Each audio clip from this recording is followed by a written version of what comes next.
Well, hello, good evening. Welcome to another episode of Brett's Old Time Radio Show. Welcome to my home here in rainy Lyme Bay. Thanks for joining us once again for our regular late night visit to those dusty studio archives of old time radio shows right here at my home on the south coast of the United Kingdom. It's been a busy day today. Blokes like cars, and I buy cars thinking to myself, I generally buy something that needs a little bit of work, and I'll work on it and get it up together, and then the plan is to sell it, but then I never want to sell them. And I've got several at the moment that are just in the midst of being worked on, but I just don't want to let them go. Vicky's pushing me to get rid of some of these cars because we do have far too many cars. They're lovely, and I think they're fabulous, and they're all convertibles, but I do have too many cars. So today I've relented, and I've been and picked up we've got our Escort XR3i convertible, and it's lovely, and I've been having bits of work done. It's had a new roof on it, and it's had loads of work done, and finally I've said, right, okay, I'll sell the XR3i. It's like the most painless one to sell, because the others, I just love them. I just don't want to sell the cars. If I win the lottery this weekend, then I'm not selling, okay? I'm literally keeping them. However, I think the XR3i is going to be the one that's going to have to go. It's going to be sad, but I'll tell you what I'll do. Maybe I'll put a couple of pictures of it on our social media just to show you how it looks, and you'll feel my upset and sadness, I'm sure. I'm Brett. I'm your host for our Nighttime podcast. Welcome to another episode. I've got Facebook and Instagram and YouTube. They're all called Brett's Old Time Radio Show. If you could give us a little follow, oh, go on. You know you want to. Also, we've got a supporter page at patreon.com/Brett's Old Time Radio Show. Go and give that a look as well. I'm going to be honest with you. We don't have much in the way of followers at the moment. Hence, I've not really got loads of content on. But if you join up, I promise I'll go crazy. Right, with it being a Saturday, it is, of course, an episode of yours truly, Johnny Dollars. So we're going to check out some insurance investigator adventures. This one's called the Joan Sebastian matter. First broadcast on the 28th of October, 1950. I do hope you like it. From Hollywood, it's time now for Edmund O'Brien as... Johnny Dollar. We're ready on your call to Boston. Go ahead, please. Hello? Yes? Mr. Semplin, this is Johnny Dollar. Johnny Dollar? I don't believe I remember you, Mr. Dollar. Well, we've never met. Your company hired me here in Hartford to investigate the Joan Sebastian death. Oh? It's odd that they didn't advise me. Well, they probably will. I called you to find out the name of the officer in charge of the case, if I could. It's Lieutenant DeRosa. DeRosa. Do you happen to know what their theory is, if any? Theory? I don't think they've arrived at a definite theory. Still a toss-up between murder and suicide, huh? Okay, Mr. Semplin. I'll be in touch.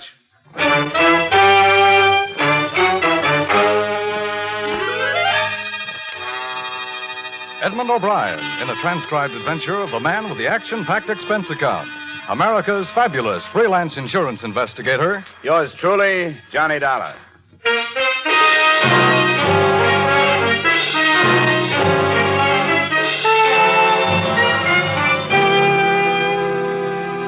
Expense account submitted by Special Investigator Johnny Dollar to Home Office, Corinthian Life Insurance Company, Hartford, Connecticut. The following is an accounting of expenditures during my investigation of the Joan Sebastian matter.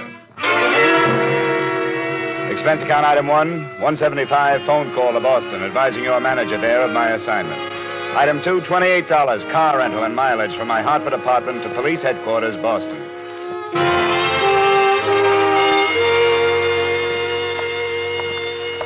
What's the matter, Dollar? Don't you trust us? Well, it's not up to me to mistrust you, Lieutenant. These insurance people get uneasy when there's a choice between suicide and murder, unless the murder motive is the policy. And you don't think there's a chance of that? I wouldn't say definitely not, but the Sebastian girl made her mother her beneficiary, and her mother's an invalid in a rest home.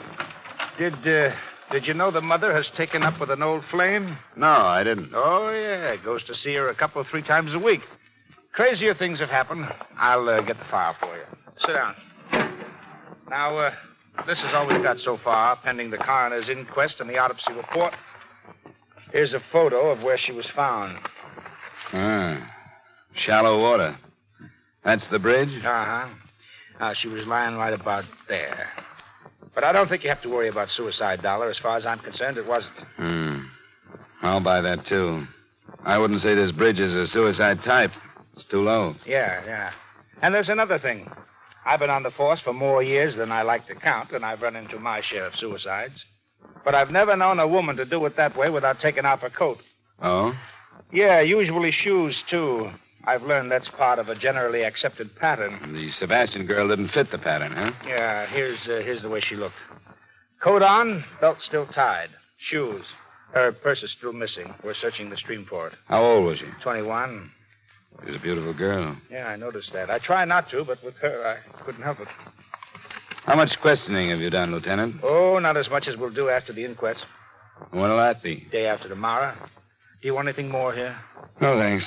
I'll give you the background we have on her. It's in my office. I won't bother you anymore, Lieutenant DeRosa. Besides, I like to dig up backgrounds myself. I know them better if I do. Thanks a lot for your cooperation.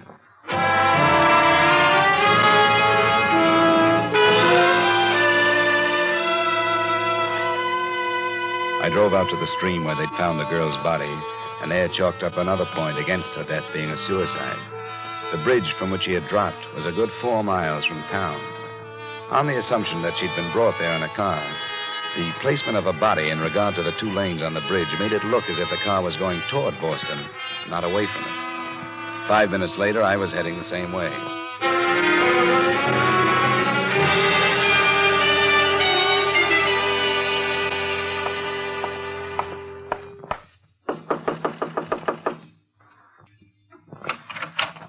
Hello?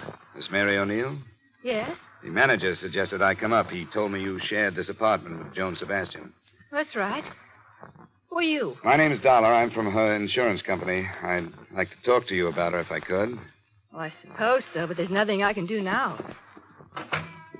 This is the biggest shock I've ever had. I always said there'd be trouble. But I never thought she'd do anything like this. Maybe she didn't. What's that supposed to mean? Well, there are signs that say maybe she didn't commit suicide.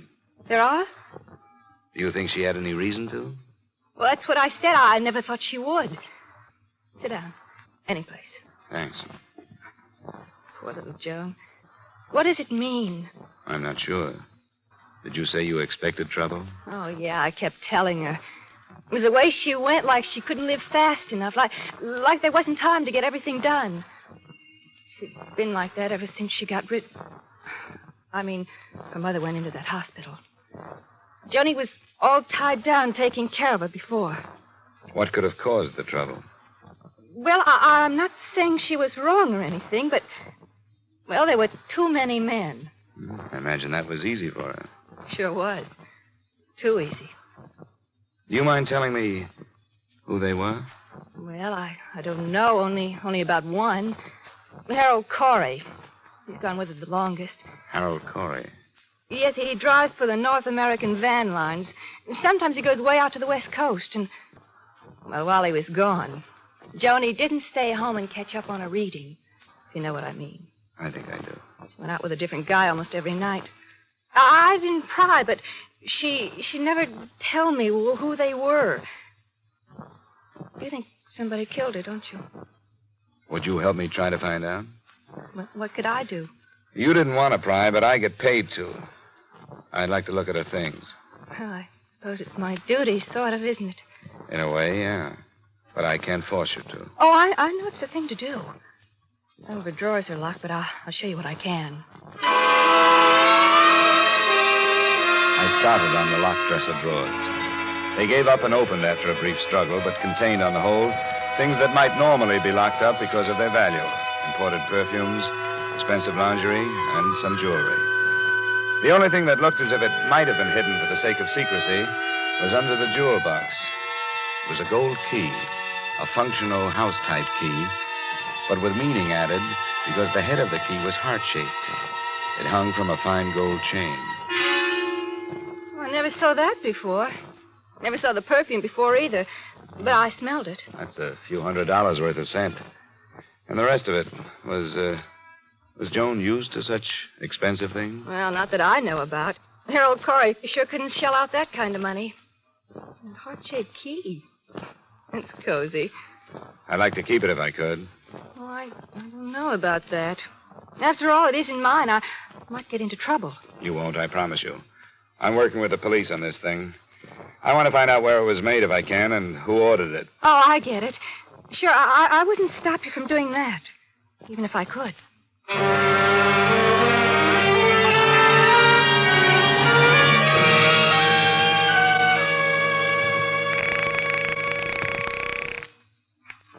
North American Van Lines. I wonder if I could get some information about a driver of yours, Harold Corey. I phoned his home and couldn't get him. Is he out of town? Just a second. Yeah. Harold Corey's on a run to Philadelphia. Oh? When's he due back? He's doing tonight, about 3 a.m. tomorrow morning. Thanks very much.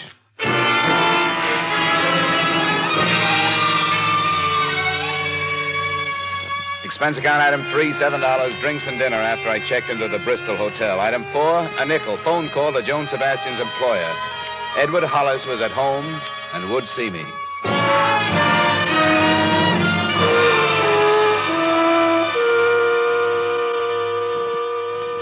Come into the living room, Mr. Dollar. We may as well be comfortable. It's nice of you to see me, Mr. Hollis. I thought it'd be better to do it this way rather than bother you at work. Of course, and I appreciate it. The atmosphere at the office has been gloomy enough. Oh, this is Mrs. Hollis, Mr. Dollar. Oh, how do you do? Quite well, thank you. I didn't know the poor girl, but it's a dreadful thing. Yes, I'm afraid it is. They don't understand. A young girl like that with everything to live for. Well, it may be even worse than that. Worse? How could it be worse? It looks more and more like her death was not a suicide. Oh, Mr. Dollar. I didn't mention it on the phone. The police think it was murder, though, and so do I. I thought it'd be better to save the blow until I get out here. You know, murder's pretty messy. Well, this is a shock. I suppose I could be dragged into a courtroom along with everybody else who knew her. Edward. Beatrice, you run along upstairs. There's no reason for your going through this. All right, Edward. I think I'd rather. Good night, Mr. Dollar. Good night. I'm sorry, but it couldn't be helped. Of course it couldn't. I understand. I'll make this as fast as possible, Mr. Hollis. I don't know how much you knew about Joan Sebastian's private life. I knew nothing. I have a number of girls in the office, and it's been my philosophy to remember that not too long ago, I was as young as they are. As long as they do their work well, I ask no questions. As a matter of fact, I have no right to. Sure. From what I've gathered, she was mixed up emotionally. She hadn't had much freedom because of an invalid mother she took care of. Oh, I did know that. When her mother went to a hospital, Joan began to make up for lost time. She led her friends to believe that she ran around with a lot of men. But I don't believe that. Oh? I think it was one man. Would you give me the names of the girls she worked with? I'd like to talk to them and find out if something may have come out over lunch or cocktail. Yes, I'd rather my staff wasn't upset too much, but I'll tell you. You'll want to question them separately? That's right. And I could give you the names now, but if you'll phone me at the office in the morning, I'll give you their addresses and phone numbers. That would help. Good. You can call any time after 9:30.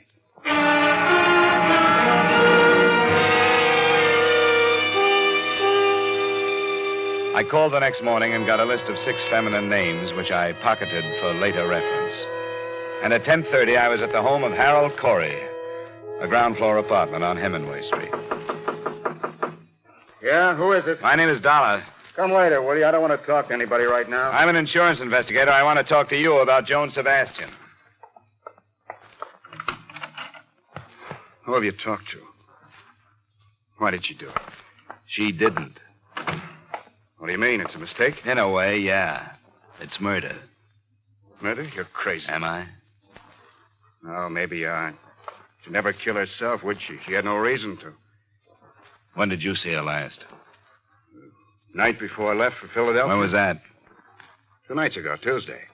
I left at 5 Wednesday morning. She was found Wednesday morning.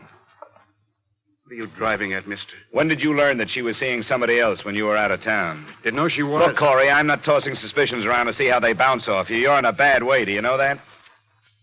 You're telling me you think I killed her? Me? I loved her. I wanted to marry her. That's a motive, not an alibi. Get out of here, will you? Leave me alone.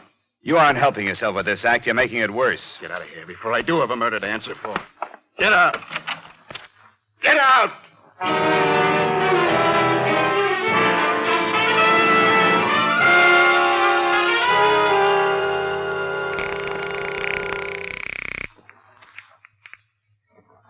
DeRosa. This is Dollar, Lieutenant. Hey, I've been kicking myself for not getting your hotel yesterday. Well, I didn't have one then, but I got a few things to pass along to you now. Well, if it's the Sebastian thing, save him. What do you mean? It's suicide after all. How come? Autopsy report. There was concussion from that drop from the bridge, but that wasn't the cause of death. Now, wait a minute. Cause of death was from carbon monoxide. It looks like she pulled the suicide where it would embarrass somebody, and they tossed her in the creek to get her out of the way. Hello? You still there, Dollar? Yeah, I'm still here. This is where I came in.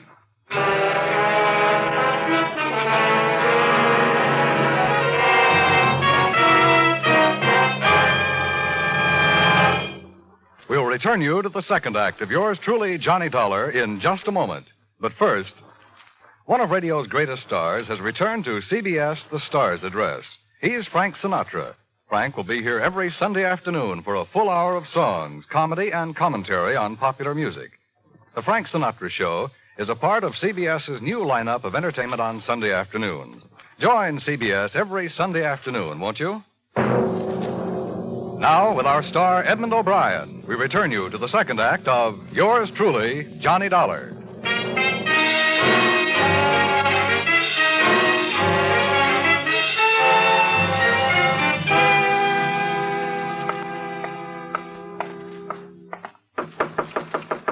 Come in. Desk sergeant said you were waiting for me. Oh, yeah. I told him you'd be showing up. Sit down, Dollar. You didn't seem to like the latest development. Well, I've been working from other directions. Give it to me again, will you? Well, here's the autopsy report. Death by asphyxia caused by carbon monoxide, agent unknown. Probably automobile engine exhaust. That's the most popular these days. Do you believe this, Lieutenant? I believe what's on the report. And how did you say she got into the river? I said maybe she committed suicide somewhere so that somebody would get involved. Maybe in the driveway of somebody who didn't want to get involved. To get rid of her, she was probably moved to the stream. What's the matter? Don't you like that? What else does the report say? Symptoms of severe concussion. I thought you'd be happy with this suicide evidence. The insurance company hired me to dig up facts. If it was suicide, all right. But if it wasn't, they want to know that, too. And I don't think it was. Why not? Well, from what I've learned, she wasn't the type. She liked to be alive, and she played it hard enough to leave some motives lying around. Jealousy, for one. That boyfriend of hers? Ah, you know about him, then. Yeah, Corey, isn't it? A truck driver? That's right. And then there's this. Look. What's this unlock? I wish I could tell you. It was given to her by somebody. I'd like to know who. Would you put a couple of men on it, find out where it was made? I could do it, but I think the police can get it done faster. All right, Dollar. I'll stick my neck out that far. I'm under orders, you know that. I have to be assigned before I can investigate. Yeah, sure. But I'll take your story upstairs and see what the chief says. Let me know what else you find. I will. Say, do you have the address of the old flame you mentioned? The mother's friend? Still like to settle for fraud, would you? The desk sergeant will give you his address. His name's Paul Anderson.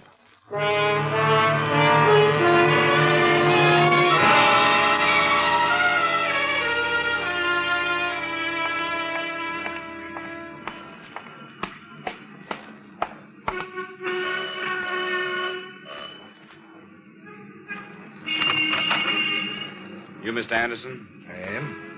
I'm from Joan Sebastian's insurance company. Wonder if you'd spare me a few moments. Why, yes, I suppose so. Come in. I didn't know she had a policy. She did. $25,000 to go to her mother. I see. Her death has been classed as a suicide, which voids the policy. The 2-year self-destruction clause is still in effect. And that's a pity. Why'd you say that? Well, it's the least she could do for poor Mildred. That's her mother? Yes, an extremely young mother. Who was almost ruined her life for that girl. I didn't know that. Daughter was born when Mildred was only 17. She was left to care for the child herself. I have helped as much as I could. How well did you know the girl after she grew up? Why, she was a friend of her mother's. Why do you ask? Which one did you know first? I don't see what this has to do with the You matter. don't have to answer. I don't want you to misunderstand. There's nothing to be hidden. I suppose it is unusual. I did meet Joan first. But when she took me to her house and I met her mother, I realized that Joan was, well, no more than a cheap little opportunist. The complete opposite from her mother. As I say, I suppose it is unusual. And that doesn't make any difference. Point is that you dropped the girl in favor of her mother. Is that it? It wasn't the gross situation you evidently wish it had been. I realized Mildred's condition and the lack of care. I knew she needed someone, and I did what I could for her. Did you send her to the rest home? I did. Now, look here, this has gone far enough. You asked me these questions for one reason, so that you can make your own conclusions, haven't you? I didn't know it showed. It does. Think I sent Mildred to the home to get her out of the way, don't you? That is not the case. You can think what you like. Go ask Mildred if you care to. I won't bother her.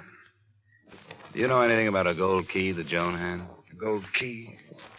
No, I don't know anything about a gold key. I've known very little about Joan all these past months. I could have told you that she was headed toward a bad end a long time ago. Now she's reached it. There's no one to blame but herself.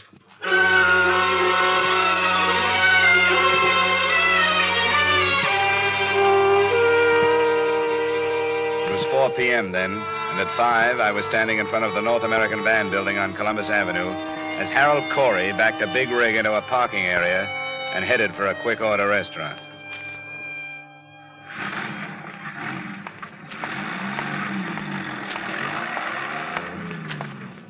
Hello, Corey. What this time? Dispatcher tells me you're going out on another run.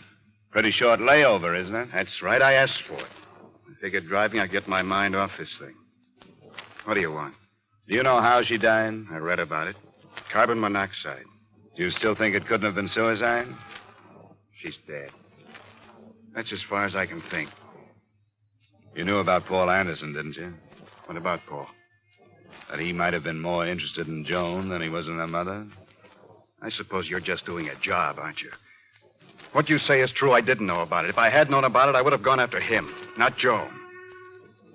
I can't take any more, mister. Look, I don't enjoy it either, Corey. Like you say, I'm just doing a job.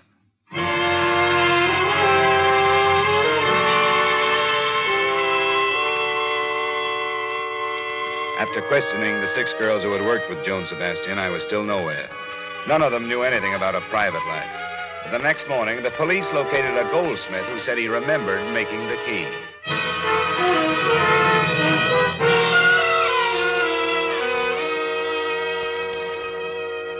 The police told me you might come in, Mr. Dada. No trouble at all. We're happy to oblige. Good. You've seen the key? Yes, the officer showed it to me. Oh, friendly young man. I have it with me.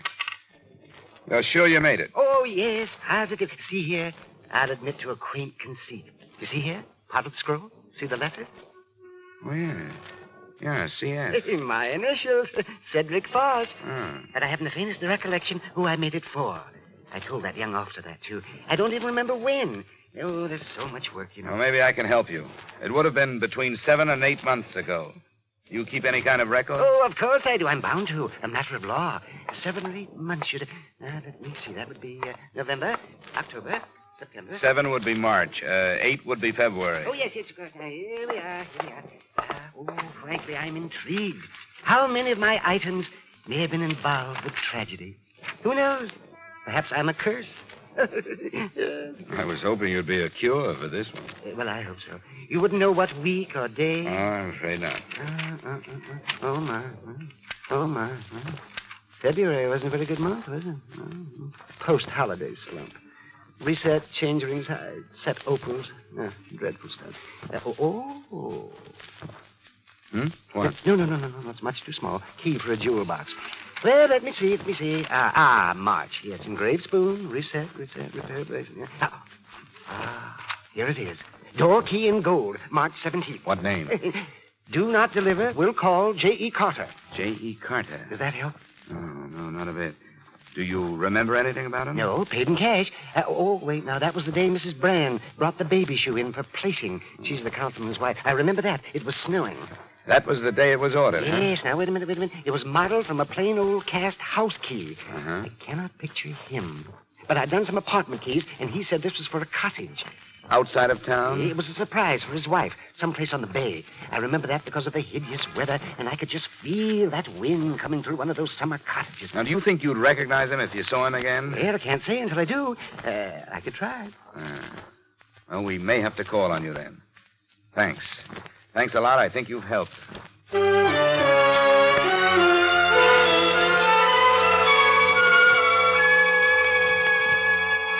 How'd you make out with that fussy little man, Dollar? We found the day the key was ordered, and he remembered a few things because a councilman's wife came in the same day. Why?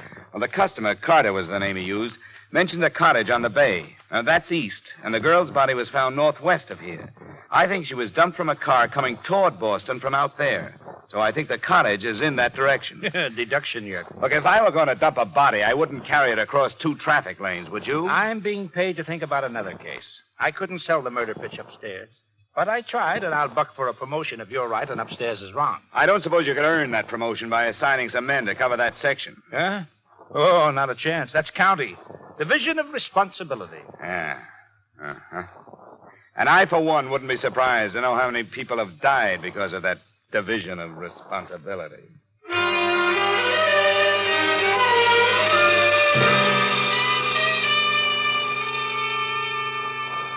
Expense account item 4, $35, mileage covering a 2.5-day search of real estate offices northwest of Boston. Object, a cottage rented a few days before March 17th by a man possibly using the name J.E. Carter. It was morning to night legwork, but on the afternoon of the 3rd day, it paid off. I found an agent who had rented a cottage to a J.E. Carter. She took me out, but before we went into the place, I noticed a lean-to garage marked up by plenty of tire tracks. Inside, I found a stained rug, among other things. Well, Mr. Dollar, I've always said I personally vouch for the people I do business with. You never know, do you? I should say you don't. You want to go now? I think I've seen enough.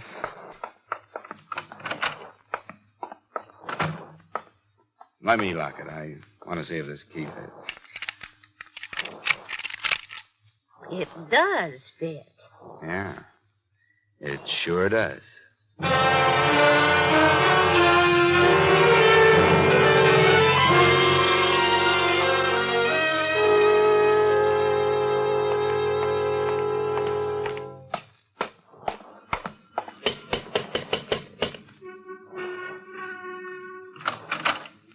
Oh, Mr. Dollar. Hello, Mr. Hollis. May I come in? Why, yes, of course. Come in. Well, I didn't expect you to come back. Didn't you, Mr. Hollis? You thought you'd get away with this, huh? What did you say? Well, now, there's no reason to be clever with each other, Mr. Hollis. I know you killed her. You rented a cottage out beyond Mystic River. You used the name J.E. Carter when you bought the gold key. I did that? I'm afraid you did. Come into the other room. Yes, you're right, I did. I became infatuated with her. If you'd known her, you'd understand. I realized last week that it had to stop, and I told her. She had been going with that young Corey boy. I told her that even if I was single and eligible to marry, I would advise her to hang on to him, someone her own age. That was last Tuesday night? Yes. She left the cottage, and I heard her drive off. Or at least I thought I did. When I went out, I learned what she had really done. She committed suicide in the car. You can hardly blame me for wanting to keep the secret. Oh, you've been reading the papers, Mr. Hollis, suicide and all that. I've been inside your cottage. You didn't do a very good job of cleaning up the bloodstains. You're right, Mr. Dollar. There seems to be no longer any reason to attempt cleverness. I'll make my statement to the police. I'll drive you down. Thank you. How did you find out, Dollar? There was a Wall Street Journal there, addressed to you. Oh, I see. Edward? Beatrice, go upstairs.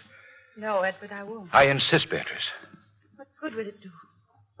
Do what I've done because I lost you? Why should you ask me to go upstairs while I lose you again? I forbid you to say another word. Forbid, Edward. You have no right. I found them, Mr. Dollar. It took a long time, but I found them. She had taken him from me because she was beautiful. And I no longer am. I was waiting in the cottage. And when they came in, I struck her. Is this true, Mrs. Hollis? I killed her. And since there was nothing left, we carried her to the cop. Beatrice. Beatrice, what have I done? What have I done?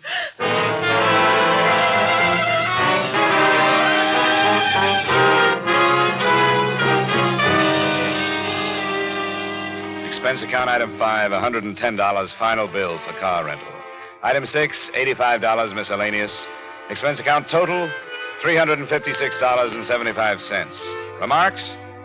I don't know what sticklers the Massachusetts law courts are, but Joan Sebastian was not killed by the wronged wife. She was unconscious but alive when Hollis put her in his car trunk. She died there by carbon monoxide. Yours truly, Johnny Dollar.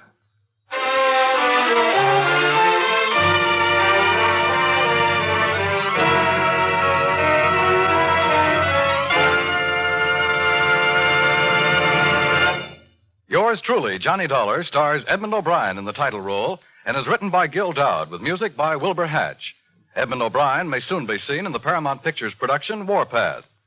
Featured in tonight's cast were Virginia Gregg, Howard McNear, Virginia Eiler, Wally Mayer, John Stevenson, Bill Johnstone, and Raymond Burr. Yours truly, Johnny Dollar, is transcribed in Hollywood by Jaime Del Valle.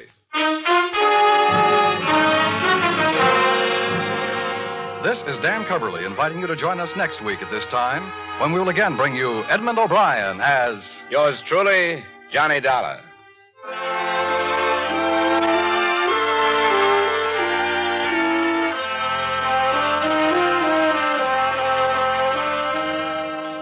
Stay tuned for Vaughn Monroe's Caravan, which follows immediately over most of these same CBS stations. This is CBS, where Hopalong Cassidy rides every Saturday night, the Columbia Broadcasting System. Welcome back. Hope you enjoyed our latest adventure with insurance investigator Johnny Dollar. Don't forget, we'll be back tomorrow with our new series of A Man Called X. That's going to be going live at 5 p.m. GMT. As I mentioned earlier, we've got a supporter page, patreon.com/Brett's Old Time Radio Show. But for now, look, thanks for listening. I'll be with you 7 days a week, each and every week, and I'll see you tomorrow on Brett's Old Time Radio Show. Love you. Bye.